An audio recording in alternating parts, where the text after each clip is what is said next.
Thank you very much, Anthony.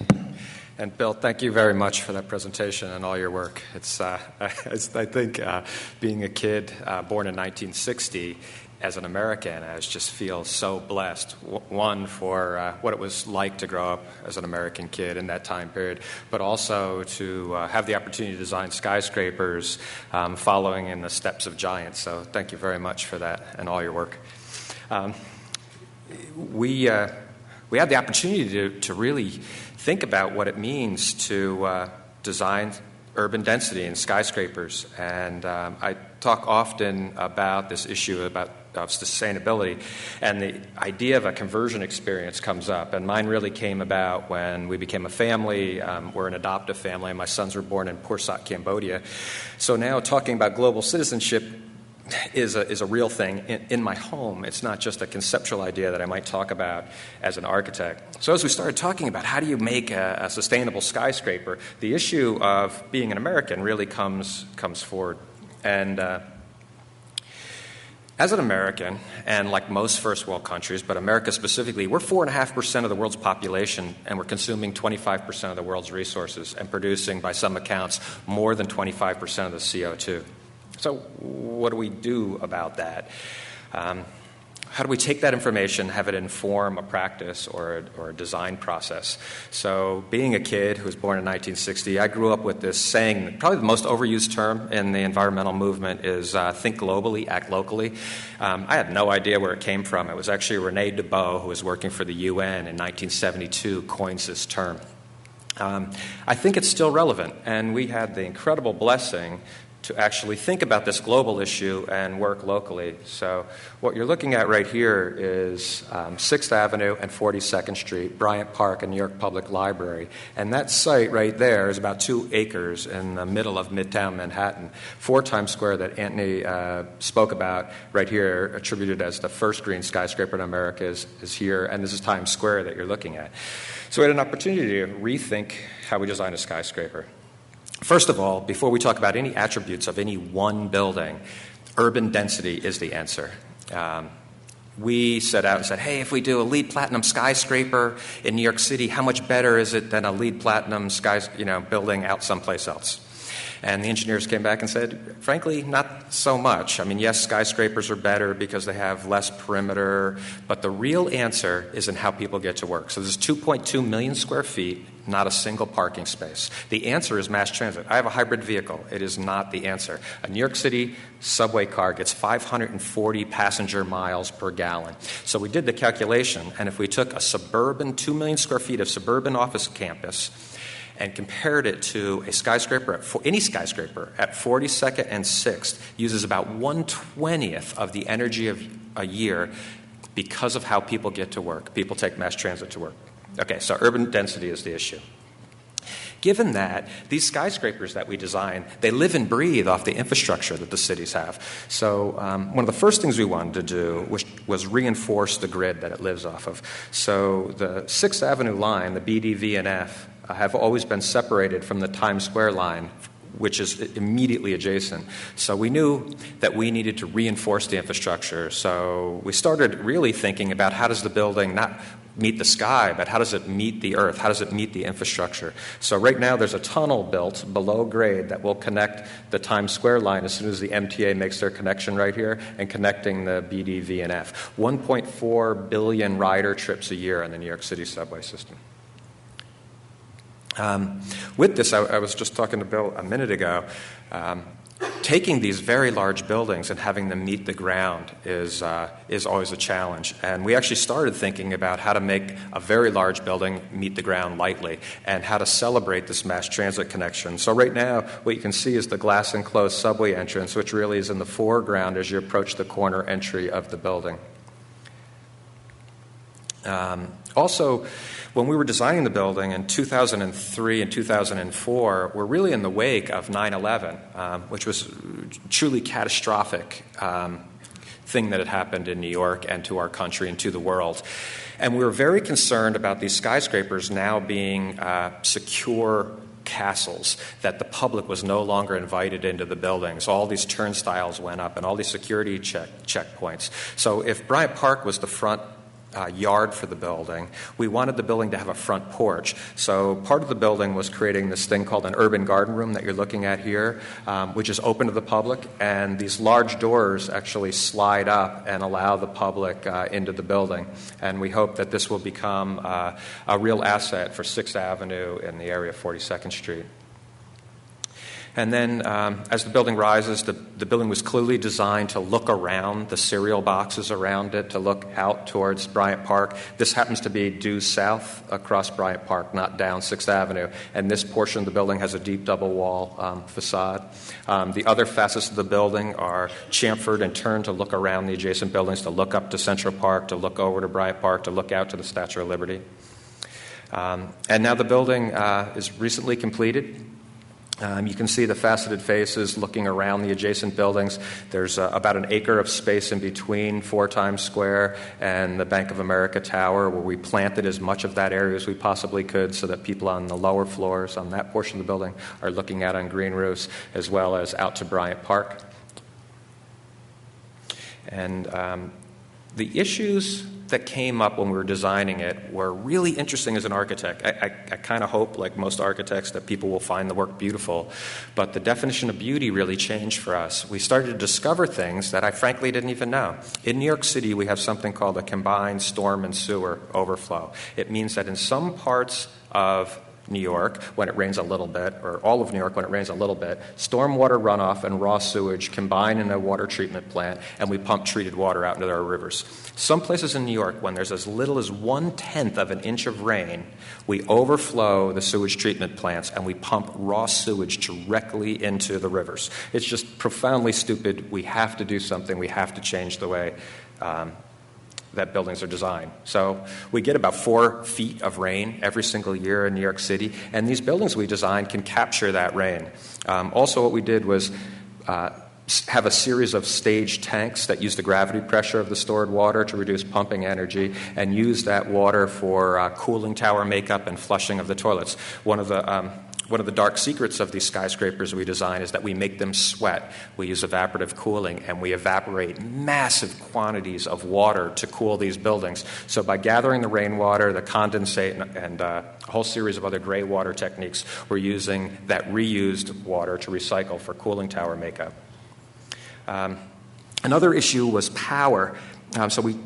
My partner, Bob Fox, said, "Rick, I've been talking a lot about how buildings use power. I'm actually really interested at this point is how do we make power?" There's a bigger answer out there. So we often think that artists make clearer statements sometimes than anyone else. And this is an installation by Richard Box called Field. It's 1,301 fluorescent tubes stuck in the ground, not a single wire, right? These fluorescent tubes are lit by the stray current of that overhead power line. So I'm not a scientist. I don't know what it means. I'm pretty sure it's really not very good. I've seen dairy cows. I've seen children's playground below these things. So what in the world does that have to do for an architect, for a designer of skyscrapers? It's how we make power. So in the United States, according to the EPA, we waste about 2/3 of the energy we put into a power plant directly up the smokestacks in waste heat. 2/3 of the energy we put in, on average, in the United States of America. Then we waste about 7% in transmission. So by the time we plug in, on average, in the United States of America, we're using about 27% efficient power. So when we talk about how buildings are using power and how much we save or don't save, we're starting out with 27% efficiency. So we knew right away the issue was, how are we going to get out ahead on this? So the answer for this building, because of its scale, was on-site power generation. An on-site power generating plant of 4.6 megawatts captures essentially all of the waste heat and reduces all of the transmission losses. So the calculations currently are that we'll be producing about 2/3 of the building's annual energy use, the tower's annual energy use, at almost 3 times the efficiency of the grid. Now, why should anyone care about that? It saves a lot of money, which is good. But why should any of us care about that? 90% of the smog in the New York City area is produced by 50% of the power plants. We get these beautiful sunsets in August in New York. It's because we have something called peaker plants that are sitting around. Our dirty, polluting power plants don't get decommissioned, they get parked. And what happens is we turn those on when we hit our peak amounts. Think August 14th. That's when we had our blackout a few years ago. And we turn on these very, very dirty plants when we need them at peak load times. So what can these buildings that we design do to address this? So the curve that you see up at the top, office buildings tend to be very peaky energy users. They have a base load and a cooling load, and it really ramps up in the afternoon, and then it's really low at night, and then it ramps up again. We have to build the infrastructure for that peak load, and every one of these buildings that we design in urban infrastructure are adding to that peak for the whole city. So the goal is to try to flatten out this curve. So one, the cogen, by generating power on-site, clips the top of the peak. But then how do you fill in the valley? So the valley this is a photograph from a few years ago of a few of the 10-foot diameter CalMac ice storage tanks going into the basement. We have 44 ice storage tanks in the basement. They freeze water into giant ice cubes at night. They save no energy. What they do is they change the time of day that we're making cold, and we store it up and burn it during the peak time. So flattening out the peak with the cogen and then filling in the valley by running that cogen at night, running chillers to freeze ice so that we store up the cold when it's the least stress on the infrastructure. Any building can do this. In fact, this is a very good technology to retrofit buildings with. Okay. So that's the energy side, and all that is great, and the projections are between $3 and $4 million a year, U.S. million, a year saved by the energy savings and the water savings on the building, those two issues alone. That is not what the real answer at the Bank of America Tower was. It wasn't even the primary focus. What we realized early on was that $3 to $4 million savings is good, and if you can imagine, in 2004, $3 to $4 million to something, a big U.S. corporation like the Bank of America wasn't really the big money. People in an office building are where the real money is. On average, a company has about 82% of its expenses in people and their benefits. Energy is only about 2.25% on average. So even if you cut the energy in half radically, you've only saved about 1% of the cost. But if you could raise productivity just 1%, which is 5 minutes in a work week, just 1%, which is 5 minutes in a work week, we projected that it would be worth 3 times as much at a corporate office tower. So 1% rise in productivity, $10 million a year, radical energy and water savings, $3 to $4 million a year. Okay, so how in the world can you do that? Because Bob Fox, my partner with the firm that he founded called Fox & Fowle, did a building called the Condé Nast building, 4 Times Square, what they found that the tenant satisfaction for the filtered fresh air was enormous. That was 85% particulate filtration. We went to 95% particulate filtration and gas phase filtration also. We knew, both from anecdotal evidence and any survey that had been done in the building, that air quality was hugely important to the tenants. So we have these huge filters at the top of the building that bring in and deliver 95% particulate filtration and gas phase filtration, delivering the highest quality air possible into the indoor environment. Also, in the U.S., the number one complaint, far and away, nothing else even close, according to BOMA statistics, is I'm too hot or I'm too cold. You've all seen the thermostat with the lockbox on it, the person in the Bermuda shorts next to the person in the sweater. So how do you address this? This little device down here is called a Swirl Diffuser. In the United States, we have done very little underfloor air displacement system. In fact, the standard in the United States is to deliver air at about 54 degrees from overhead. Mix it all around with the ceiling diffusers to warm it up till it gets to the occupant, but also mixing all the dust, the pollen, and my partner likes to say the sneezes. So by doing underfloor air displacement, hot air rises. We're hot. Our computers are hot. And we create a column of hot air rising around us. So we use that displacement of air to pull cool air out of the floor, which can be delivered at about 65 degrees, and with that little swirl diffuser, give people the perception of control and actually some control.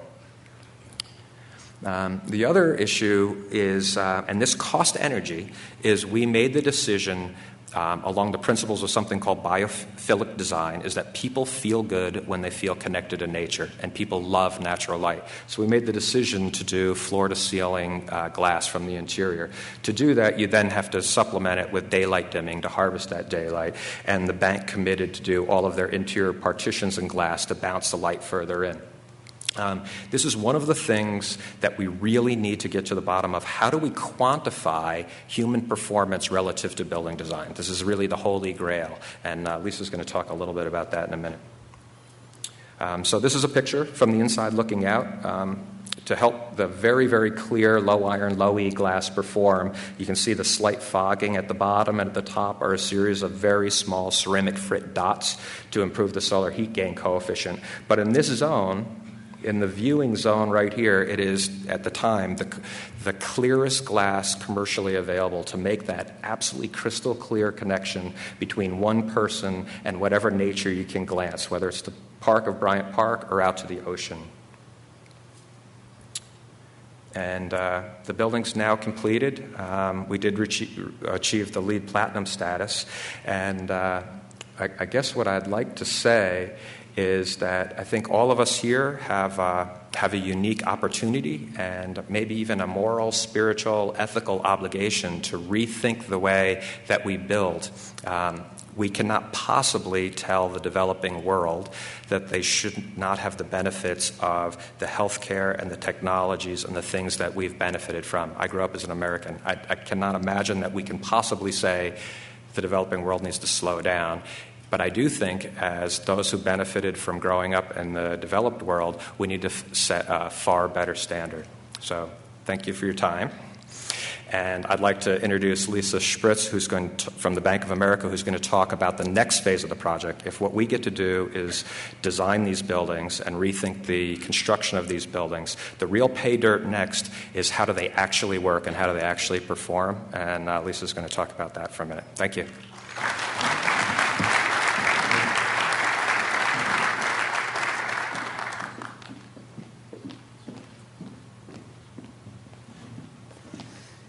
Thank you. Good afternoon, everyone. Excuse my voice. I'm a little bit under the weather, so I do apologize. So, Rick, thank you for that introduction and a review of some of the more unique and powerful and impactful features of the tower. On behalf of Bank of America, I'd like to express thanks to Ctbuh for this opportunity and for the honor of recognizing our efforts with the 2010 Best Tall Building Award for the Americas region. It's truly humbling, especially among so many other accomplished projects. I'd also like to thank Douglas and Jody Durst, as well as Rick Cook and Bob Fox, for their partnership and vision in building a structure that, despite its size, truly lies lightly on the face of the earth. So how did we get here? From simply wanting to expand Bank of America's presence in New York to constructing the first LEED Platinum high-rise commercial office building in the United States. There was tremendous excitement at the bank after we first spoke to the Durst organization about building a New York office tower that would stand out among siblings on the New York skyline. It's a great picture to choose. Thank you, Ed. So to us, Bank of America Tower at 1 Bryant Park was not going to be just a single building built for posterity. It really has become representative and a symbol of our deeper long-term commitment. I think that if I were to stand up here and say to you that we built this building and there you go, we've done sustainability, we're done, I think that that would be a very hollow commitment and a hollow representation of what sustainability means to us. So I think that it's really significant when we're looking to really affect long-term change and market transformation that we've been able to utilize this. This has been a catalyst for us that truly has catapulted us into a new way of looking at sustainability. And so for that, I thank Cook Plus Fox and Durst Organization and our partners in this building for leading us towards a more comprehensive and solid commitment to sustainability. And so I think that, 6 years ago when we celebrated the groundbreaking I don't think we had any idea the effect and the impact that this one building would have on our entire corporation. This past June, we celebrated the grand opening and the achievement of receiving the Platinum LEED certification, which was the first commercial high-rise to achieve LEED Platinum and is currently the largest project in the world to do so, which is quite significant. Through the worst recession in recent history, this beautiful, sustainable tower has slowly risen above its neighbors. It's been a tribute to our nation's and our company's resilience and optimism to keep building and driving a larger economic rebound. As Rick illustrated, from its energy-efficient heating and cooling system, the ice storage system, to its curtain wall designed using the principles of biophilia, One Bryant Park symbolizes our belief and our commitment to a cleaner, brighter future, even as it harkens back to another glass building, the Crystal Palace, which stood across 6th Avenue in Bryant Park in the 1850s. And so I think, you alluded to biophilia and the connection to nature. And I know this might almost be blasphemous in a buildings seminar, but I'm just going to ask everyone to close their eyes for 1 second. And I'm going to ask you to imagine your favorite place in the entire world. Just put yourself there. Okay, so now I'm going to ask you to open your eyes and raise your hand if you are indoors. I've got a couple. Well, that's amazing. I thought at a building seminar that possibly we'd have a few more. I usually get 1 or 2. So when you think about your favorite place in the whole world, you're probably on a mountaintop, or you're on a beach, or you're by a lake. As brilliant and beautiful as buildings are, and I think all of us in this room would agree, probably not going to be your favorite place in the whole world. I think what's amazing about this building is utilizing the principles of biophilia, we're able to create that connection between people and the outside and nature. At least that was definitely our intent. On a larger scale, though, I will say this building is very tangible proof for Bank of America of our commitment to set opportunity in motion to help the environment, to help our communities, and to help global economic recovery. I think that it serves as a model for other communities to see how they can find solutions through a green building. It serves as an example of how construction in the U.S. can create new job opportunities and change our cities and our communities, how they're built, and to truly achieve, as I mentioned before, marketplace transformation.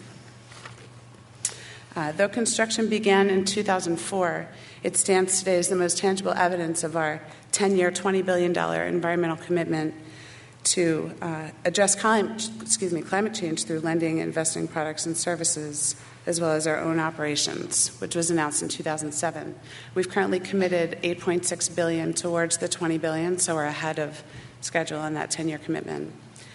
Some other operational highlights that I want to mention that, when I talk about One Bryant Park leading us down that path and making the entire corporation more sustainable and improving our operations, through the U.S. EPA Climate Leaders Program, we committed to reduce our greenhouse gas emissions 9% by 2009. So from 2004 to 2009, we committed to reduce it 9%. And then by the end of 2009, we had actually reduced 18%. So we're especially proud of that accomplishment. It was actually not done through offsets, but through operational changes and making our operations more efficient. We've also committed an additional $1.4 billion through our $20 billion commitment to achieving LEED certification at all new construction of banking centers, our branch buildings, and office facilities. We currently occupy more than 11 million square feet of LEED certified space at the bank, and a significant portion I will mention, although we're not talking about it today, is LEED for existing buildings, which I think is very important to address the operations and maintenance. We also have invested more than $150 million in energy efficiency in our facilities. So I think that the overarching goal of everything that we're working on, of all of our initiatives, whether it's advancing renewables or low-carbon sources of energy, is to fundamentally address the challenge of climate change by bringing our full capacities to bear on the problem. I'm not going to go any more detail here, but if you'd like to learn more about our other sustainability programs, you can go to bankofamerica.com/environment, and we've recently released another environmental progress report. So I also want to stress, a lot of people say, why? Why do you do this? Why do you do sustainability? Why do you have environmental programs? And it's not just doing good for its own sake. Honestly speaking, it's a compelling business opportunity for our companies, for our shareholders, our clients, and I think that that's very important to remember. In the tower, we see every single day how the sustainability of the building inspires our tenants, including but not limited to Vice President Al Gore. And just because construction is complete, it doesn't mean that we're going to sit back and rest on our laurels. I think that there are two significant things that we're doing now that the building has been built through the design and the fantastic design that we had. That's one element of a great building. The next is the construction. How is that construction managed? We were able to divert 91% of our construction demolition waste during the construction of that project, which is very significant. The third piece is then the operations and maintenance. How is the building run? Is the operation of the building following through with the design intent? And I think that's really important for us to remember. So we're working very hard to make sure our recycling programs are in good shape and that we have everything in place to fulfill the dream and the intent that the architects had when the building was designed. And another element that I'd like to talk about, which Rick did mention, is trading in our hard hats for our lab coats. So as we're transitioning the tower now from construction zone to now it's become a living laboratory. And we're definitely all aware of the rising voice of the critics who are saying that companies and buildings are talking about LEED and green labels and there's greenwashing because it sounds good or it's hot today, without actually tackling the real issues and identifying tangible results. So that's why we're actively studying how the building impacts occupant health and productivity. You mentioned, Rick, the holy grail. This is where the real dollars are. If we can demonstrate that a building actually contributes to productivity gains, then I think that's where this is at. And so we're working very closely with Carnegie Mellon University and some other partners to commission a study to show us what's working, where we can improve, and perhaps where we've missed the mark. I think that it's really important to look at which elements of the building are contributing potentially to improved health and productivity. We're looking at, have we reduced the number of times that people visit the doctor? How long is their recovery time before they, come back to work? Are they actually taking fewer medications or less prescriptions as a result of spending time in this building?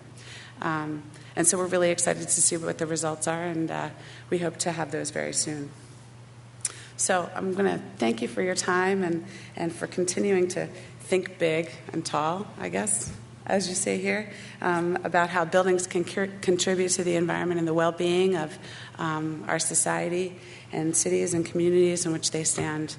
I really do appreciate this honor on behalf of Bank of America. I would like to say thank you very much.